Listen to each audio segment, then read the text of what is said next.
Over the past few days, Anti-Pope Francis permitted and engaged in joint worship activities with Anglicans in what were Catholic churches in direct opposition to true Catholic teaching. The most notorious of these events occurred on January 25, 2024, when the Anglican, Archbishop of Canterbury, Justin Welby, celebrated an Anglican, Eucharist in the Basilica of St. Bartholomew. This occurred with the explicit permission of Anti-Pope Francis, as Welby mentioned at the start of the service.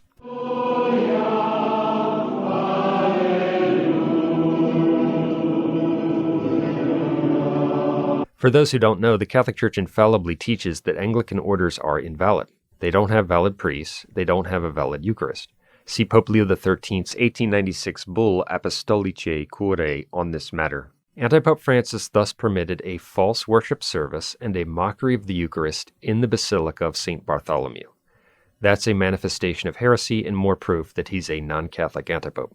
On the same day, Francis engaged in an ecumenical Vespers prayer service in St. Paul's outside the walls. He also recently permitted an Anglican evensong service in St. Peter's Basilica. All of that is totally condemned by Catholic teaching and by valid popes. See our video, Vatican II is a New Religion, which cites various popes, decrees of Roman congregations, etc., to show how the Catholic Church has never allowed participation in non-Catholic worship. To hold joint prayer services, engage in ecumenical prayer events, etc., is to participate in non-Catholic worship. That has always been forbidden by the Catholic Church under pain of mortal sin, because non-Catholic worship is, by definition, idolatrous or illicit. Hence, to approve it or actively participate in it is to join yourself to that which is idolatrous or illicit.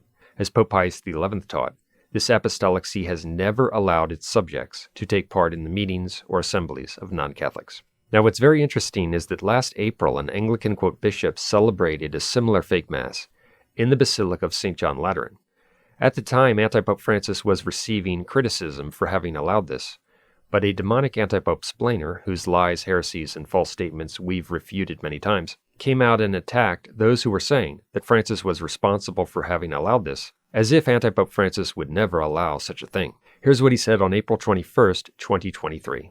Spreading the lie that Pope Francis allowed a fake mass by a fake bishop on an altar in Rome. The claim is Pope Francis allowed it to take place at St. John Lateran's Basilica. And this is a lie. This is spreading a lie, misinformation, and stirring people up in their passions to get people all, angry and upset with Pope Francis.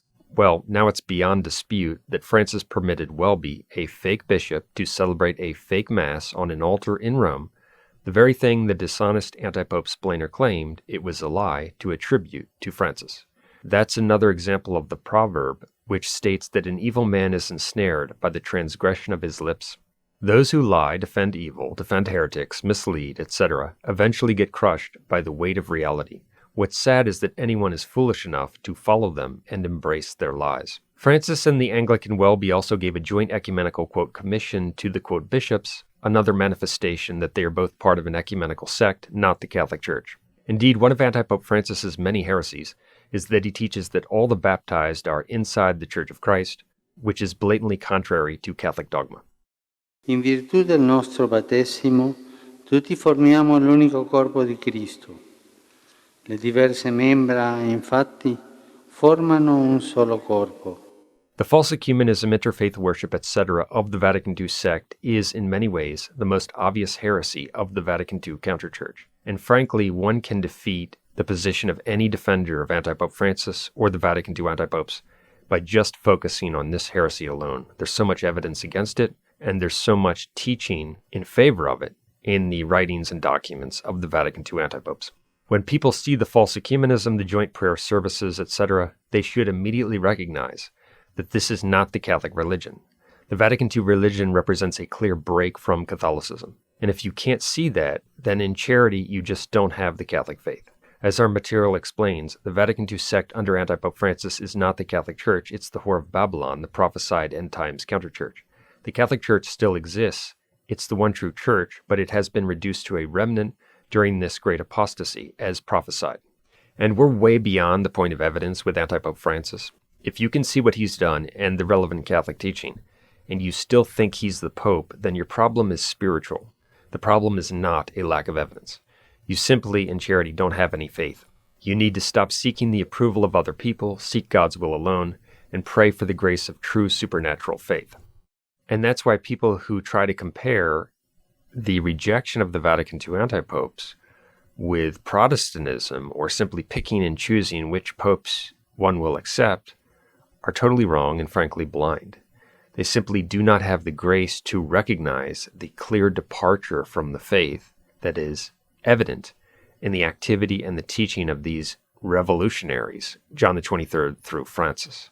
They don't have the grace to see it. They just can't see the clear departure. Since they have no supernatural faith and only believe in buildings, not in Catholic principles, they think that whoever is in possession of the Catholic building, even if he notoriously promotes a false religion, is to be considered part of the church or the representative of the church, and that's totally wrong. They believe in buildings, not in God, and not in Catholic principles. Moreover, it must be kept in mind that the false ecumenism exhibited here by Antipope Francis was officially endorsed in Vatican II and the official teaching of Antipope Paul VI, John Paul II, and Benedict XVI. They were all antipopes. The current apostasy in Rome represents the fulfillment of apocalyptic prophecy. It should also be noted that basically all of the quote bishops in the Vatican II sect, even the ones who are considered conservative, accept this false ecumenism, as we showed in our recent video on Strickland.